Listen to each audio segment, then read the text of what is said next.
We're glad you're with us this evening. I'm Terri Brewer. Lynn Brooks has the evening off. Well, we made it to the weekend, and hopefully you'll have some more great weather out there for your weekend. It's a great looking Friday across the area. A lot of people are making plans to head out for a night of football or maybe a night of music at the Tuscaloosa Amphitheater. What kind of weather can you expect?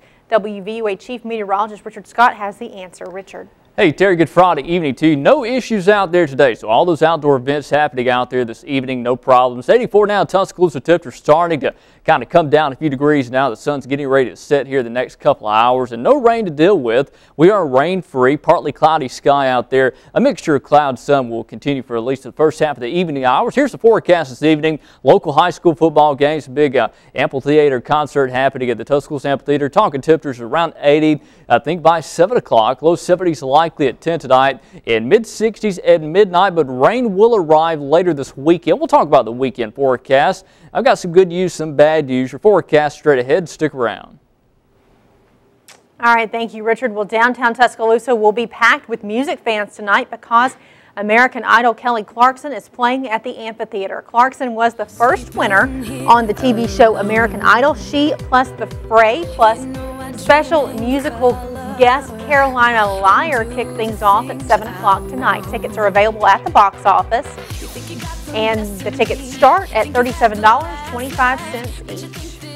And the First Lady of Neo Soul, Erykah Badu, has announced she will be coming to the Amphitheater. Badu and special guest Kim will take the stage October 27th. Tickets start at $33.50 and go on sale Friday, September 21st. For more information about this concert and others, go to our website, WVUATV.com. From there, click numbers and links. Well, the wheels are turning for the construction of the Sarah Patterson Champions Plaza at the University of Alabama. University of Alabama trustees approved another round of plans for the plaza today. The plaza will be built adjacent to Sewell Thomas Stadium, and it will celebrate conference and national champions for all university sports.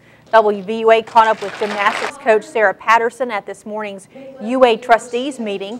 Patterson told us she never dreamed of having a plaza with her name on it. She says she's honored and happy it will allow everyone to see accomplishments from the past and from years to come. Our young ladies, their children, grandchildren will one day be able to come back and see their names enshrined here at the university and all their accomplishments recognized.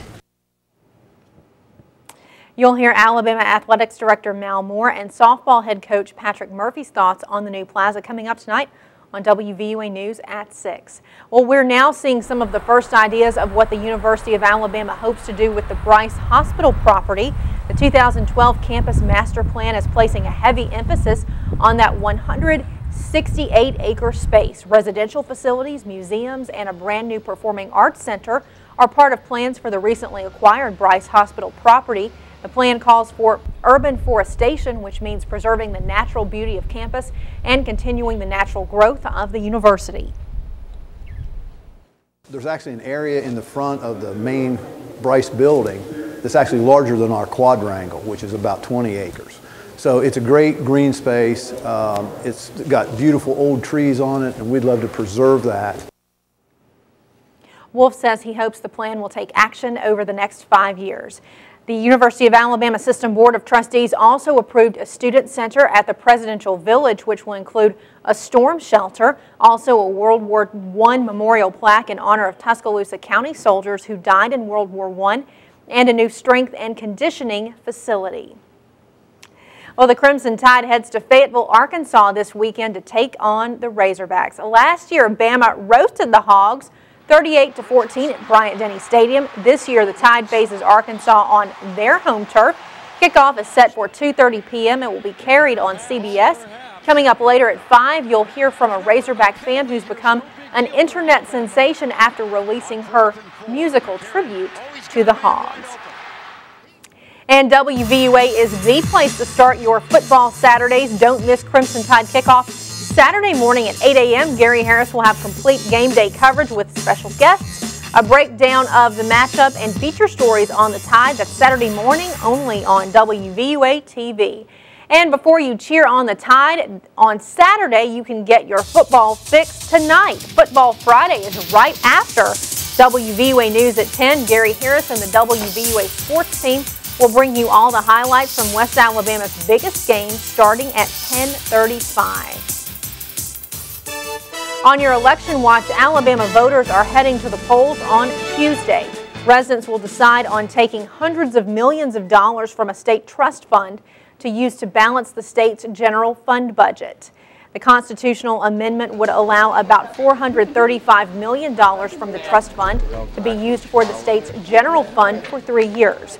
Alabama Secretary of State Beth Chapman says she anticipates around 20 to 21% of people to show up at the polls. Governor Bentley has said if the referendum does not pass, it could lead to double-digit cuts across the state. American officials overseas are on high alert today following warnings from the FBI and Homeland Security Department.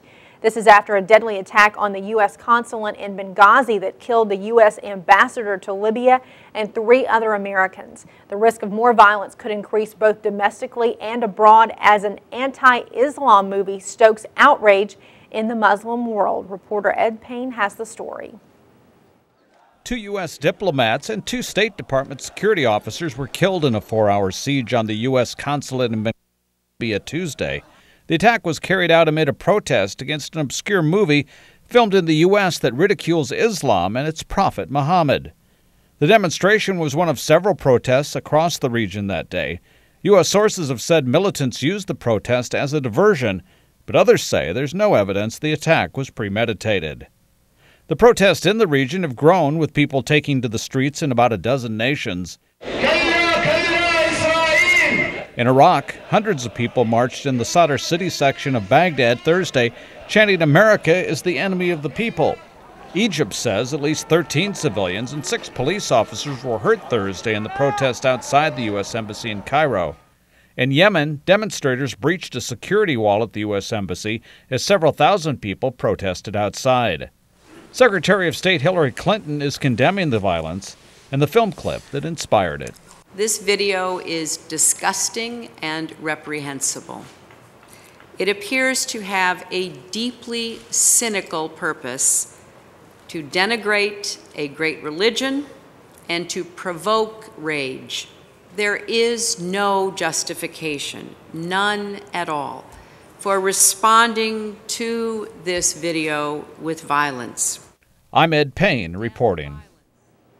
An Egyptian official says 4 people have been arrested in connection with the attack in Benghazi. The official says those arrested were not directly tied to the attack.